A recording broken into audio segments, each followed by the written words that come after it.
For this quiz, I want to use this formula to determine the value of an account after a certain number of years. And this formula is for compounded interest. So for this problem, just to go over what these variables are, M is the maturity value, so that's going to be the value of the account after a certain amount of time. P is the initial amount that is put into the account, so that's the principal value. I is going to represent the interest rate per compounding period, and then N is the number of compounding periods that we have. For question 1, suppose that we invest $8,000 into an account that earns 12% interest that's compounded quarterly, that is 4 times a year.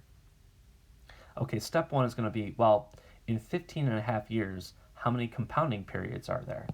This is a very simple computation. You take 15 and a half years and you multiply it by 4. So 15 times 4 is going to give us 60, but you also have this half of a year, which means you get 2 more times for a total of 62 compounding periods. Now, I is the interest rate per compounding period. So since it's 12%, that's being divided into 4 equal parts. So that's really 3% for I. We need to know those two things. So I didn't ask for that in part A, but it's definitely worth noting down. For part B, the rest is just carefully plugging these values into the formula and then maybe using a calculator to get your answer. Okay, to solve for M, that's the thing that we don't know. That's going to be the value of the account after 15 and a half years. I'm going to put the initial amount, the principal, in place of P.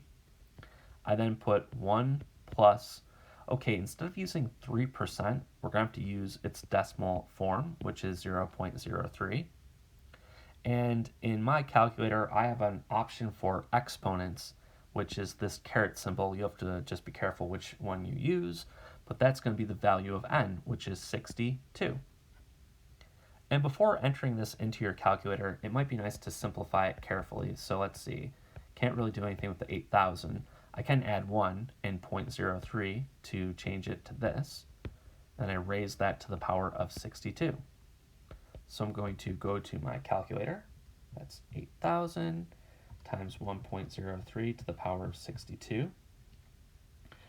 And I will round it to the nearest cent, but I get that this is $50,003.21 approximately. So that's the actual value of the account. That's like not the interest earned.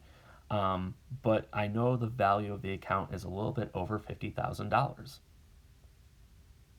For part C, I want to compare this to simple interest. So, we'll have this 12% annual interest. You're still starting with $8,000. Maybe we'll go a little bit longer and say that, okay, we'll go a full 16 years. What will the value of the account be after this amount of time? Okay, well, you need a formula for this. For simple interest, I, that's equal to the principal times the interest rate times the amount of time. And all of these values are given within the problem. Well, the principal, okay, that's still 8,000. The rate that we're using is 12%, which I'll convert to its decimal form. And the time is 16 years. So just going to my calculator, plugging these things in, I get 15,360, and that's dollars. The thing to note here is that this is the interest. So up here, this was the value of the account, so it's the amount that you start with, and then it's putting the interest back into it, whereas this down here is only the interest. So if you'd like to know the value of the account, you would have to take this interest, which is 15,360, and then add it to the 8,000 that you started with to get the value of the account, for a total of $23,360. So that's the actual value of the account. So that is significantly less than the amount that we have here.